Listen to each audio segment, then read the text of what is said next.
आज के वीडियो में हम बात करेंगे और डिटेल एनालिसिस करेंगे 12th कॉमर्स के मैथमेटिक्स एंड स्टैटिक्स सब्जेक्ट्स का, जिसमें हम कवर करेंगे इंपॉर्टेंट क्वेश्चंस, पेपर पैटर्न, किस तरीके से आपको पढ़ना है अगर आपने कुछ भी स्टडी नहीं किया है, और जो क्वेश्चन बैंक प्रोवाइड किया गया है महाराष्ट्र बोर्ड की तरफ से, क्या उसमें से ही क्वेश्चन पूछेगा, किस तरीके से इसका क्वेश्चन बैंक का क्या बेनिफिट्स है, और साथ में मैं आपको पीडीएफ प्रोवाइड करूंगा पेपर पैटर्न विद सॉल्यूशन के साथ as per new syllabus.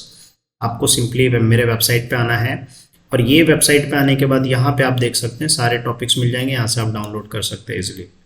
Okay, सभी सब्जेक्ट्स के। तो क्योंकि अब देखो प्रैक्टिस पेपर हमको मैथ में बहुत ज़रूरी है। मैथ में अगर हमको अच्छे मार्क्स स्कोर करना है so we need practice and practice, क्योंकि मैथ में जितना आप प्रैक्टिस करोगे उतना आपको सारी चीज़ें समझ में आने लगती है, स्टेप बाय स्टेप सारी चीज़ें, क्वेश्चन के टाइप्स किस टाइप का पूछ सकता है। सो वो पेपर्स को आप प्रैक्टिस कर सकते हो। एक पेपर को आप दो बार प्रैक्टिस कीजिए ताकि आपको समझ में आ जाए कि हाँ कौन से क्वेश्चन में कितने मार्क का पूछता है और किस टाइप के क्वेश्चन पूछेगा। ओके, अब देखो जब भी आप स्टार्ट करते हो सबसे पहले हम लोग स्टार्ट करते हैं बेसिक से, कि जैसे मान लीजिए अगर आप आपने कुछ भी नहीं पढ़ा मैथ में तो आपको क्या करना चाहिए।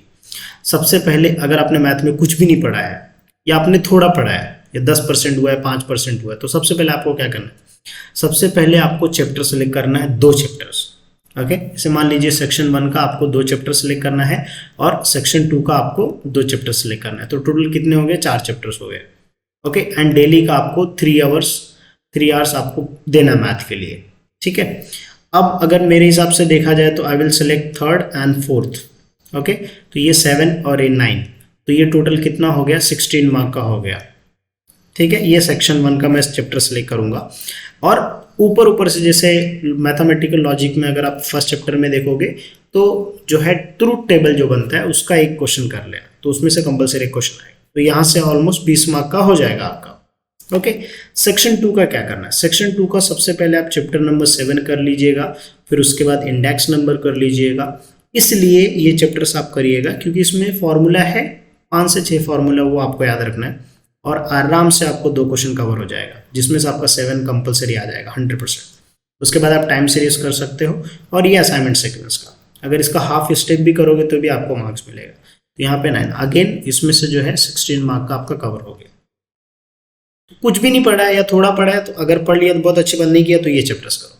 और जिनको अच्छे मार्क्स स्कोर करना है उनके लिए 6-7 चैप्टर भी आप कर सकते हो, है ना। तो ये टोटल 4 चैप्टर आप कर लीजिए। ठीक है, अब ये इजी है, क्यों इजी है उसका रीज़न क्या है, देखो इसमें कन्फ्यूजन आपको ज़्यादा नहीं होगा सॉल्व करते समय। आपको सिंपल जो है कैलकुलेशन रहेगा, सिंपल स्टेप्स हैं, अगर आपको समझ में आ गए तो सारी चीज़ें। एंड ये मैथ के जो मैथ्स 2 है वो सारे टॉपिक के ऊपर ऑलरेडी वीडियो मैंने बनाया है, सारे सब्जेक्ट्स के एक्सरसाइज के, तो आप वो देख के प्रैक्टिस कर सकते हो। मेरे चैनल के प्लेलिस्ट में मैं लिंक डिस्क्रिप्शन जो है उसमें प्लेलिस्ट का लिंक डाल दूंगा। ओके, मैथ 1 का भी सेपरेटली डाल दूंगा ताकि आप उसमें भी अच्छे से पढ़ाई कर सकते हैं। ओके, तो कुछ भी नहीं पढ़ा है, थोड़ा पढ़ा तो आपके ये सेलेक्ट करना। ओके, एक बार आपका जब चैप्टर सेलेक्ट हो गया तो आपको क्या करना है, इस चैप्टर में से, ठीक है, ये चैप्टर आपने सेलेक्ट किया, इस चैप्टर में से ये जो मैंने पेपर दिया है उस पेपर में से आप जितने भी क्वेश्चन पूछे हैं इस सब चैप्टर्स के, वो सारे क्वेश्चन सॉल्व कर लो। ठीक है, सारे दोनों क्वेश्चन सॉल्व कर लो। एंड मेथड जो किस टाइप का वो क्वेश्चन है और वो कैसे सॉल्व किया गया है, ठीक है, क्या स्टेप्स हैं उसके, वो सब एकदम अच्छे से, एक क्वेश्चन को 3 बार करोगे तो आपको पूरे स्टेप्स अच्छे से याद हो जाएंगे। तो स्टेप्स याद हो जाएंगे तो फिर आप उस टाइप के क्वेश्चंस को इजीली सॉल्व कर पाओगे, है ना। तो वो आप क्या करो, सॉल्व कर लो ये चैप्टर्स के जितने भी क्वेश्चन आपको मिलेंगे, क्योंकि 5 से 10 पेपर है। 10 पेपर में से आप अगर मान लो कि आपने 10 क्वेश्चन, 10-12 क्वेश्चन भी कर लिया है, एक क्वेश्चन भी कर लिया उस चैप्टर से, तो आपका चैप्टर वैसे भी वो कंप्लीट हो जाएगा। फिर बाद में ये जो क्वेश्चन बैंक दिया गया है, ठीक है, इसके ऊपर भी मैं आऊँगा। क्वेश्चन बैंक क्या आएगा इसमें से ही बोर्ड एग्जाम में, हाँ इसमें से भी आप क्या कर सकते हो, क्वेश्चन बैंक में से भी प्रैक्टिस कर सकते हो जो चैप्टर आपने सिलेक्ट किया है। ओके, तो ये पहला स्टेप है। दूसरा स्टेप क्या करना है, आपको पेपर पैटर्न देखना है। ठीक है, अब जब आप पेपर सॉल्व करोगे तो आपको समझ में आ जाएगा पेपर पैटर्न, लेकिन इसमें सबसे अच्छी बात क्या पता है, पेपर पैटर्न मैथ का इस साल का पेपर पैटर्न, अगर आप क्वेश्चन नंबर 1 देखोगे ना, that is for objectives, 6 marks, 3 marks plus 3 marks, कितना हो गया, 12 मार्क्स। 12 में से 10 आप आराम से ऑब्जेक्टिव्स में से स्कोर कर सकते हो, ठीक है, अगर आपका बेसिक कंसेप्ट क्लियर रहेगा तो। इसमें 12 मार्क्स है सेक्शन 1 में, और same as it is section 2 में भी अगर आप देखोगे यहाँ पे भी जो है 12 मार्क्स का है। तो सेकेंड स्टेप आपको पेपर पैटर्न के हिसाब से ऑब्जेक्टिव्स। अभी ऑब्जेक्टिव्स कहाँ से मिलेंगे? बुक में जितना भी दिया है, गवर्नमेंट बुक जो आपके 12th की बुक रहेगी, ई बाल भारती से जाके डाउनलोड कर सकते हैं। उस बुक में जितने ऑब्जेक्टिव्स हो वो कर लो आप, और यहाँ पे भी जो क्वेश्चन बैंक दिया गया वो आप कर लो, ठीक है। ये आपका दूसरा स्टेप्स है, ओके। तो फिर आप क्या हो जाओगे आराम से जो है, अगर आप इतना कर लोगे तो मेरी गारंटी है कि आप 40+ स्कोर कर लोगे, ठीक है। मैंने क्या बताया आपको? पहला स्टेप्स चैप्टर सेलेक्ट करना है, उस चैप्टर के अंदर जितने भी उस टाइप के क्वेश्चन जो मैंने बोर्ड का मतलब जो सैंपल पेपर आपको बताया 8 से 10 पेपर दिया हूँ, ठीक है। कुछ सॉल्व है, कुछ अनसॉल्व है, उसमें से आप सारे टाइप के क्वेश्चन, एक एक क्वेश्चन मतलब उस चैप्टर से जितने भी क्वेश्चन पूछे उस क्वेश्चन को 2-2 बार सॉल्व कर लो आराम से, ओके। तो जब आप 2-2 बार सॉल्व कर लोगे तो आपका क्या हो जाएगा, पूरा कंसेप्ट और टाइप ऑफ क्वेश्चंस को क्लियर हो जाएगा। एंड क्वेश्चन बैंक से भी आपने कर लिया तो फिर आपका क्या हो जाएगा, पूरा अच्छे से क्लियर हो जाएगा। उसके बाद फिर आप ऑब्जेक्टिव्स कर लो, बुक में से अगर करोगे और फिर इसमें से करोगे तो उसमें से डेफिनेटली श्योर कुछ नहीं तो कम से कम 3-4 तो आ ही जाएगा आराम से। बुक में से 1-2 आ गया, क्वेश्चन बैंक में से 1-2 आ गया, तो उससे क्या होगा कि आपका इजिली, या आपके कंसेप्ट अगर क्लियर रहेंगे तो उसमें से आपके क्वेश्चन से 1-2 आ जाएंगे, तो फिर आप आराम से जो है आप 40+ स्कोर कर लोगे आउट ऑफ 80। बाकी 20 मार्क का जो इंटरनल रहता है, 20 मार्क का आपका जो इंटरनल रहता है, ये 20 मार्क का जो इंटरनल, ये कॉलेज में आप जो है जो भी प्रैक्टिकल्स रहेगा उसमें आप प्रेजेंट रहिए, जो भी मार्क्स स्कोर करेंगे उसके हिसाब से जो है आपको वहाँ पे मिलता है। मिनिमम आप ट्राई कीजिए कि आपका 15 to 18 के बीच में रहे, तो इससे आपका जो है आराम से, अगर मैं 15 भी ऐड करता हूँ तो भी आपका 55 एग्रीगेट बन जाता है।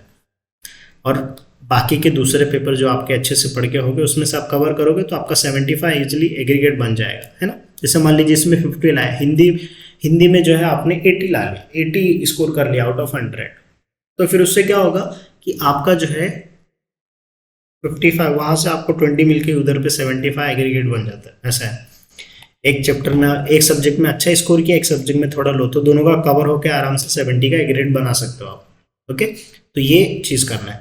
अब बात आती है कि ये जो क्वेश्चन बैंक दिया गया है, यहाँ पे तो लिखा गया है कि जरूरी नहीं है कि जो है सेम क्वेश्चन आपके बोर्ड एग्जाम में पूछा जाए, है ना। येथील असे नाही यांची नोंद घ्यावी, ठीक है। मतलब आपको ये जरूरी नहीं है कि भाई यही सेम इसी क्वेश्चन बैंक में से पूछा गया, लेकिन ये भी तो नहीं बोला है ना कि नहीं पूछेगा, है ना, ओके।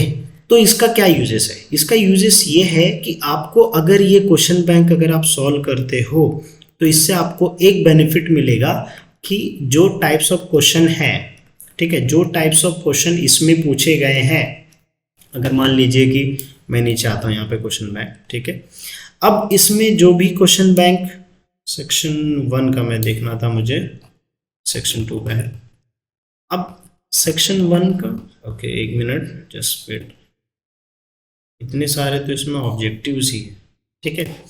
अब जो सेक्शन 1 का रहेगा, ठीक है, अभी यहाँ पे देख लीजिए, जो भी जैसे मान लीजिए कि सेक्शन 1 का एक है, ठीक है, तो सेक्शन 1 के जो टाइप्स ऑफ क्वेश्चन इसमें रहेगा उसी टाइप के रिलेटेड बोर्ड में क्या कर सकता है, पूछ सकता है क्वेश्चन, उसी related question. Same question can not be ask but same type of question can be ask. तो इससे आपको ये बोर्ड का पेपर जो दिया है, अगर आप ये सॉल्व करते हो तो इससे आपका एक, जैसे मान लीजिए 4 चैप्टर है, ठीक है, ये सारे क्वेश्चंस।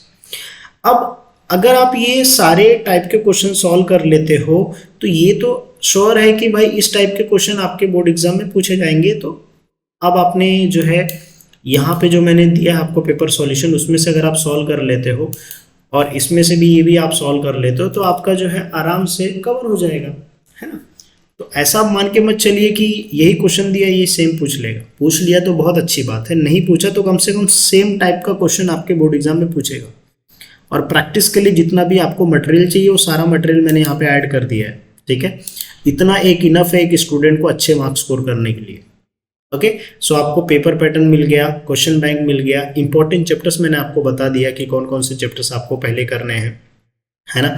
ये चैप्टर्स आप कर लिए। उसके अलावा जैसे मान लीजिए chapter number 5, chapter number 6, chapter number 7, chapter, तो आप क्या कीजिए, इसमें से कौन से इंपॉर्टेंट क्वेश्चन, मतलब इंपॉर्टेंट क्वेश्चन नहीं, कौन से टाइप के क्वेश्चन आ सकते हैं, क्योंकि देखो मैथ में इंपॉर्टेंट क्वेश्चन नहीं होता है, टाइप्स होता है। कौन से टाइप का क्वेश्चन है जो बोर्ड एग्जाम में पूछा जा सकता है, वो कैसे पता चलेगा हमको, इस क्वेश्चन बैंक से पता चलेगा। ओके, एंड इस क्वेश्चन पेपर आप जब सॉल्व करोगे तब आपको पता चलेगा। ओके, तो इससे आप इजीली जो है प्रिपेयर कर सकते हो। मैथ में कोई भी चीज़ ओमिट करके जाओगे तो फिर आपका लॉस होगा। ओके, आप सिर्फ ये देखो कि किस तरीके से सॉल्व करना है मुझे, ठीक है। उस टाइप का अगर क्वेश्चन पूछा तो अब यहाँ पे इतने सारे क्वेश्चन दिए गए, सारे सॉल्व कर डालो तो आपका इजीली कवर हो जाएगा, है ना। तो इस तरीके से क्या करना है, आपको प्रिपरेशन करना है। तो समझ में आ गया रहेगा किस तरीके से आपको प्रिपरेशन करना है। देखिए मैंने आपको प्रैक्टिस पेपर दे दिया है, ठीक है, और इसमें से जो है 5 से 6 प्रैक्टिस पेपर विद सॉल्यूशन दिया है और 4 जो पेपर दिया है वो आपको विदाउट सॉल्यूशन दिया है। तो टोटल 10 पेपर आपको दे दिया है। 10 पेपर को आपको क्या करना है, सॉल्व करना है उस चैप्टर से जो मैंने आपको बताया, ठीक है। इंपॉर्टेंट चैप्टर्स मैंने आपको बता दिए हैं, इंपॉर्टेंट चैप्टर्स कौन से हैं और कैसे आपको प्रैक्टिस करना है। साथ में मैंने आपको पेपर पैटर्न भी बता दिया है। तो आपको क्या करना है, अभी प्रैक्टिस करना है। दिन में आपको एटलीस्ट 3 आवर्स देना है अगर आपने कुछ भी नहीं स्टडी किया है तो। ओके, अगर आप थोड़ा स्टडी किए तो आप 2 आवर्स दे दीजिए। ओके, तो आई एम श्योर आपको समझा रहेगा, वीडियो यूजफुल लगा रहेगा। अगर आपके कुछ एक्स्ट्रा क्वेश्चन होंगे कमेंट सेक्शन में जरूर बता दीजिएगा, ठीक है। और ये डाउनलोड कैसे करना है इसका लिंक मैं डिस्क्रिप्शन में दे दूंगा। ओके, मिलते हैं नेक्स्ट वीडियो में नेक्स्ट टॉपिक के साथ।